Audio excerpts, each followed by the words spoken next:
नमस्कार, हिमाचल समाचार में आपका स्वागत है। आज के मुख्य समाचार। मुख्यमंत्री ने कहा, कृषि और संबद्ध गतिविधियों एमएसएमई व अन्य प्राथमिकता क्षेत्र के लिए 34,490 करोड़ रुपए की ऋण संभाव्यता योजना तैयार। मुख्यमंत्री ने नाबार्ड के राज्य क्रेडिट सेमिनार का किया शुभारंभ। प्रदेश सरकार की योजनाओं से बेटियों के हौसलों को मिल रही नई उड़ान। और अब समाचार विस्तार से। मुख्यमंत्री ठाकुर सुखविंदर सिंह सुक्खू ने आज शिमला में राष्ट्रीय कृषि एवं ग्रामीण विकास बैंक द्वारा वित्त वर्ष 2024-25 के लिए आयोजित राज्य क्रेडिट सेमिनार का शुभारंभ किया। इस अवसर पर उन्होंने कहा कि बैंक ने राज्य में उपलब्ध संसाधनों और बैंकिंग ढांचे के आधार पर वर्ष 2024-25 के लिए कृषि और संबद्ध गतिविधियों एमएसएमई और अन्य प्राथमिकता क्षेत्र के लिए 34,490 करोड़ रुपए की ऋण संभाव्यता योजना तैयार की है, जो कि पिछले वर्ष की तुलना में 8% अधिक है। मुख्यमंत्री ने इस अवसर पर नाबार्ड स्टेट फोकस पेपर 2024-25 भी जारी किया। ठाकुर सुखविंदर सिंह सुक्खू ने कहा कि वर्तमान राज्य सरकार ने लोगों के सामाजिक आर्थिक उत्थान के लिए मुख्यमंत्री स्वावलंबन योजना, बागवानी के एकीकृत विकास के लिए मिशन, मुख्यमंत्री लघु दुकानदार कल्याण योजना, मुख्यमंत्री ग्रीन कवर मिशन, मुख्यमंत्री रोजगार संकल्प सेवा, मुख्यमंत्री विद्यार्थी योजना व स्टार्टअप इत्यादि अनेक कल्याण योजनाएं आरंभ की हैं। उन्होंने बैंकों से आग्रह किया कि इन योजनाओं के उचित क्रियान्वयन के लिए ऋण देने में अपना सक्रिय सहयोग दें, ताकि किसान, बागवान तथा युवा इन योजनाओं का अधिक से अधिक लाभ उठा सके। मुख्यमंत्री ने कहा कि भारतीय रिजर्व बैंक द्वारा प्राथमिकता क्षेत्र ऋण प्रवाह पर जारी किए गए निर्देशों के अंतर्गत प्रदेश का कोई भी जिला क्रेडिट की कमी जिलों की श्रेणी में नहीं आता है। उन्होंने कहा कि यद्यपि इन जिलों में ऋण प्रवाह सामान्य है, परंतु प्रदेश का ऋण व जमा अनुपात 36-39% है। उन्होंने कहा कि बिलासपुर, हमीरपुर, कांगड़ा, मंडी, ऊना, लाहौल स्पीति व चंबा में ऋण व जमा अनुपात लगातार 40% से कम है, जो कि चिंता का विषय है। उन्होंने बैंकों व अन्य हितधारकों को इन जिलों में ऋण व जमा अनुपात को बढ़ाने के लिए आवश्यक कदम उठाने की आवश्यकता पर बल दिया। उन्होंने कहा कि हिमाचल प्रदेश को आत्मनिर्भर बनाने में नाबार्ड की मुख्य भूमिका है। उन्होंने कहा कि जलवायु परिवर्तन से हिमाचल प्रदेश भी अछूता नहीं है, जिससे रोकने के लिए राज्य सरकार ने अनेक कदम उठाए हैं। हमारा पहला जो बजट था, जो नाबार्ड की दिशा है उसको तय करता है। क्लाइमेट चेंज के दृष्टिकोण से अगर पूरे देश को, पूरे विश्व को देखा जाए तो हिमाचल भी कहीं इससे अछूता नहीं है। और हमने पहले बजट में आने वाले समय में हिमाचल प्रदेश की क्या दिशा होगी इसको इंगित किया है। पहली बार हिमाचल प्रदेश में एक ऐसी सोच को विकसित करने की कोशिश की गई कि हमें हिमाचल प्रदेश को उसकी भौगोलिक, उसकी डेमोग्राफिकली स्थितियों को देखकर ऐसा बजट बनाना है जिस पहले बजट में उसकी झलक नजर आती है। इसीलिए हमने उसमें टारगेट निश्चित किया कि 31 मार्च 2026 तक हिमाचल प्रदेश को देश का पहला ग्रीन राज्य बनाएंगे। यहाँ की जलवायु, यहाँ पर पर्यावरण का स्तर, इस सब चीजों में हमारी सरकार कार्य कर रही है। और इस दिशा में हमारे विभाग के अधिकारी, चाहे प्लानिंग वाले हैं, चाहे फाइनेंस वाले हैं, नाबार्ड से 1-2 मीटिंग्स भी कर चुके हैं। इस दिशा में पहले बढ़ा कैसे जाए आगे, ये कुछ बिंदुओं को हमने चिन्हित किया और हमने पाया कि जहां हमारी अर्थव्यवस्था को मजबूती प्रदान करनी है और हमारे आय के साधन को भी बढ़ाना है, तो हमने सबसे पहले जो ट्रैफिक डेंसिटी हिमाचल प्रदेश में है, जो डीजल इंजन की बसें, पेट्रोल इंजन की बसें यहाँ चलती हैं, उनको इलेक्ट्रिकल बस में कन्वर्ट करने के लिए हमने बजट में प्रावधान किया। और हमने उस दिशा में कदम उठाने स्टार्ट किए कि हरित राज्य के रूप में हम कैसे विकसित हो। और हिमाचल पथ परिवहन निगम हिंदुस्तान का पहला ऐसा डिपार्टमेंट बना जिसने इलेक्ट्रिकल व्हीकल को अपनाया। मुख्यमंत्री ने कहा कि इसके साथ ही एचआरटीसी की 3000 डीजल बसों को चरणबद्ध तरीके से ई बसों के साथ बदला जा रहा है, तथा 1300 ई बस के लिए टेंडर कर दिए गए हैं। ठाकुर सुखविंदर सिंह सुक्खू ने कहा कि 680 करोड़ रुपए की राजीव गांधी स्वरोजगार स्टार्टअप योजना के पहले चरण के तहत ई टैक्सी योजना आरंभ कर दी है, जिसके लिए 1200 युवाओं ने आवेदन किया है। हिमाचल प्रदेश हिंदुस्तान का पहला ऐसा राज्य है जहां युवाओं को ई टैक्सी उपलब्ध करवाने के लिए 50% का अनुदान अपने धन के द्वारा किया जा रहा है। अभी हमने ई टैक्सी योजना, राजीव गांधी स्टार्टअप ई टैक्सी योजना शुरू की। 1200 लोगों ने ई टैक्सी योजना के अंतर्गत आने के लिए आवेदन किया।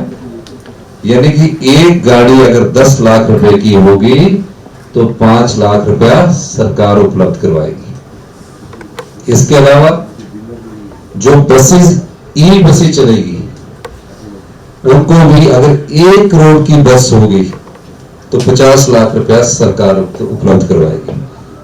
जो ट्रक होगा अगर वो 1 करोड़ का ई ट्रक आता है, अभी ई ट्रक की दिशा में ज्यादा प्रगति हुई नहीं है, लेकिन इसमें हमारी सरकार भी जा रही है और जो ऑटोमोबाइल इंडस्ट्री है वो भी इसमें आगे बढ़ रही है। उनको भी 50% सब्सिडी दी जाएगी। ऑटो रिक्शा, टेम्पो ट्रेवलर सबको 50% दी जाएगी। एक सोच को विकसित करने के लिए अनुदान दिया जा रहा है और इसको धरातल में लाना ही मुख्य उद्देश्य होना चाहिए। सोच हमने बजट में दर्शाई है और धरातल में लाने के लिए हमने सभी सरकारी दफ्तरों में हिमाचल प्रदेश के 1 जनवरी 2024 से डीजल गाड़ी खरीदने और पेट्रोल गाड़ी खरीदने पर पूर्णतया रोक लगा दी है। अगर कहीं गाड़ी खरीदनी होगी वो कैबिनेट से अप्रूवल होगी। और जो अब टैक्सी परमिट आया जिनका चयन हमारा इस 2 फरवरी से 10 फरवरी के बीच में, उन युवाओं को भी रोजगार मिलेगा। 2 फायदे होंगे। एक तो उस व्यक्ति की आर्थिकी मजबूत होगी जिसको ई टैक्सी मिलेगी, क्योंकि उसको अगर 10 लाख की गाड़ी में 5 लाख सब्सिडी मिल रही है तो उसको हम एक अश्योर्ड इनकम भी दे रहे हैं। अश्योर्ड इनकम का मतलब है कि कुछ गाड़ियां तो उनकी सरकार में लग जाएगी और 40,000 रुपया उसे पर मंथ मिलेगा और उसकी गारंटी भी 3 साल के लिए होगी कि 3 साल तक उसको 40,000 रुपया मिलता रहेगा पर मंथ के हिसाब से। इससे सरकार की भी आय होगी, क्योंकि सरकार को सरकारी गाड़ी खरीदनी है, डीजल की गाड़ी खरीदेंगे, फिर ड्राइवर रखेंगे, तो उससे उसकी आय होगी। तो इस दृष्टि से हमारा पहला ये प्रोजेक्ट धरातल पर उतरा है। मुख्यमंत्री ने कहा कि ई वाहनों के सुगम संचालन के लिए ई चार्जिंग स्टेशन भी स्थापित किए जा रहे हैं। कीरतपुर से केलांग ग्रीन कॉरिडोर पर 17 ई चार्जिंग स्टेशन स्थापित किए गए हैं तथा पूरे प्रदेश में ई चार्जिंग स्टेशन बनाए जा रहे हैं। ठाकुर सुखविंदर सिंह सुक्खू ने कहा कि राज्य सरकार सौर ऊर्जा के दोहन को भी प्राथमिकता दे रही है। जिला ऊना के पेखू बेला में 32 मेगावाट क्षमता का सोलर पावर प्रोजेक्ट लगाया जा रहा है, जो फरवरी माह में बनकर तैयार हो जाएगा। स्वरोजगार स्टार्टअप योजना के दूसरे चरण में बेरोजगार युवाओं के लिए सौर ऊर्जा परियोजनाएं स्थापित करने के लिए राज्य सरकार मदद देगी। इस योजना के माध्यम से बेरोजगार युवा अपनी भूमि पर 100, 200 व 500 किलोवाट का सौर ऊर्जा केंद्र स्थापित कर पाएंगे तथा राज्य सरकार उनसे 25 वर्ष तक बिजली की खरीद करेगी ताकि उन्हें निश्चित आय प्राप्त हो सके। इसके अतिरिक्त ग्रीन हाइड्रोजन उत्पन्न करने के लिए IOCL के साथ 1 मेगावाट क्षमता का एक प्रोजेक्ट लगाया जा रहा है, जिसके लिए टेंडर प्रक्रिया आरंभ कर दी गई है। उन्होंने कहा कि आने वाले समय में राज्य सरकार ग्रामीण अर्थव्यवस्था को मजबूत करने के लिए योजनाएं कार्यान्वित करेगी तथा प्राकृतिक खेती को बढ़ावा देने के लिए गंभीर प्रयास किए जा रहे हैं। हाल ही में राज्य सरकार ने दूध खरीद का मूल्य 6 रुपए बढ़ाया है। उन्होंने कहा कि राज्य सरकार द्वारा कृषि को उद्योग की तर्ज पर बढ़ावा देने के साथ साथ डेयरी आधारित उद्योगों को भी बढ़ावा देने का प्रयास किया जा रहा है। जिला कांगड़ा के डगवार में 250 करोड़ रुपए की लागत से अत्याधुनिक मिल्क प्लांट स्थापित किया जा रहा है। मुख्यमंत्री ने इस अवसर पर हिमाचल प्रदेश में नाबार्ड के विभिन्न विकास कार्यक्रमों में उत्कृष्ट प्रदर्शन करने के लिए हितधारकों को सम्मानित किया। बेटियां समाज की गरिमा है। प्रदेश सरकार अनेक योजनाओं, जागरूकता अभियानों के माध्यम से समाज में बेटियों को समानता और सम्मान का स्थान दिलाने का कार्य कर रही है। प्रदेश सरकार की इंदिरा गांधी बालिका सुरक्षा योजना, मुख्यमंत्री विधवा एवं एकल नारी आवास योजना, इंदिरा गांधी मातृ शिशु संकल्प जैसी योजनाओं से बालिका और महिलाएं लाभान्वित हो रही हैं। प्रदेश सरकार की बेटी है अनमोल योजना के अंतर्गत राज्य की बेटियों को आर्थिक सहायता प्रदान की जाती है।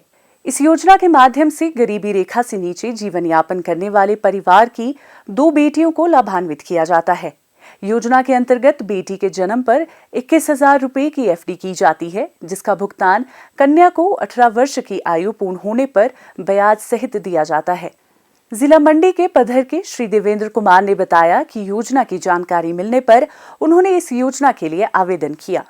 हिमाचल प्रदेश सरकार की तरफ से उन्हें 21,000 रुपए की एफडी प्राप्त हुई है। बेटी अनमोल के तहत आवेदन किया अपने आंगनबाड़ी केंद्र के माध्यम से, और मुझे जो है वह प्रोत्साहन राशि की जो एफडी बनती है 21,000 रुपये की वह प्राप्त हुई है। यह हिमाचल सरकार के द्वारा चलाई हुई एक बहुत ही अच्छी योजना है।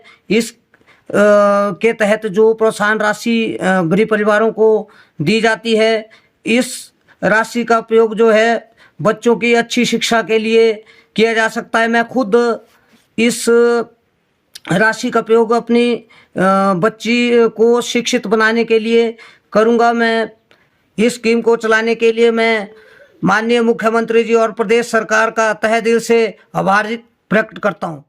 पधर की श्रीमती मधु देवी और श्रीमती लक्ष्मी देवी कहती है कि प्रदेश सरकार की बेटी है अनमोल योजना के लिए वे मुख्यमंत्री ठाकुर सुखविंदर सिंह सुक्खू व प्रदेश सरकार का धन्यवाद करते हैं। मैंने आंगनबाड़ी केंद्र के माध्यम से मैंने बेटी अनमोल की योजना में आवेदन किया है, जिससे हिमाचल प्रदेश सरकार की तरफ से 21,000 मिले हैं, जिससे मैं उसका उपयोग अपनी बेटी की पढ़ाई के लिए करूंगी। बेटियों के लिए ऐसी योजना चलाने के लिए हिमाचल सरकार का बहुत बहुत धन्यवाद करती हूँ। बाल विकास परियोजना अधिकारी दरंग के अनुसार बेटी है अनमोल योजना के तहत वित्त वर्ष 2023-24 में कुल 62 लाभार्थियों को इस योजना से लाभान्वित किया गया और इस योजना के तहत उन लाभार्थियों को प्रदेश सरकार की तरफ से बेटी के जन्म के समय लगभग 12,10,000 की एफडी करवाई गई। प्रदेश सरकार की कल्याणकारी योजनाओं से बेटियों का सर्वांगीण विकास सुनिश्चित हो रहा है। हिमाचल प्रदेश देश में महिला सशक्तिकरण की मिसाल बनकर उभर रहा है। प्रदेश की बेटियां अंतर्राष्ट्रीय और राष्ट्रीय स्तर पर अपनी प्रतिभा का लोहा मनवा रही हैं।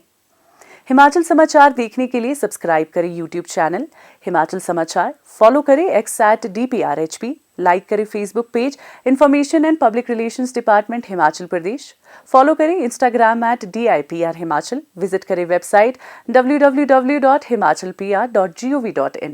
इस अंक में इतना ही। कल फिर होगी मुलाकात। दीजिए इजाजत। नमस्कार।